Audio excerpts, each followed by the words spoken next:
ভারতের ত্রিপুরা রাজ্যের আগরতলায় বামগলা দূতাবাসে হামলা ও বাংলাদেশের জাতীয় পতাকার অবমাননার ঘটনার প্রতিবাদে লন্ডনে ইন্ডিয়ান হাইকমিশনের সামনে বিক্ষোভ প্রদর্শন করেছে মানবাধিকার সংগঠন ইকুয়াল রাইটস ইন্টারন্যাশনাল এবং আমি বাংলাদেশ ও অখণ্ড বাংলাদেশ আন্দোলন। বিস্তারিত জানাচ্ছেন সহকর্মী মোহাম্মদ মাসুদুজ্জামান।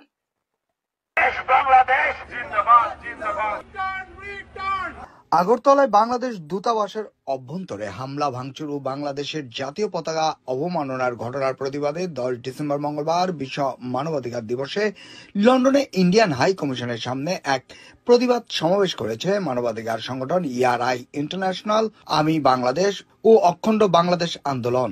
সমাবেশে সীমান্ত হত্যা ও ভারতের আগ্রাসনের বিরুদ্ধে বিভিন্ন স্লোগানে মুখরিত ছিল ইন্ডিয়ান হাইকমিশন প্রাঙ্গণ।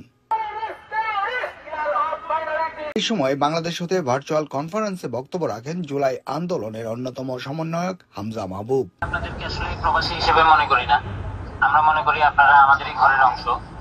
গত যে জুলাই অভ্যুত্থান হয়েছে, এই জুলাই অভ্যুত্থানে প্রবাসীদের, এই জুলাই অভ্যুত্থানে আপনারা যারা দেশের বাইরে থেকে আমাদেরকে সাপোর্ট করেছিলেন, আপনাদের সাপোর্ট ছিল অনবদ্য।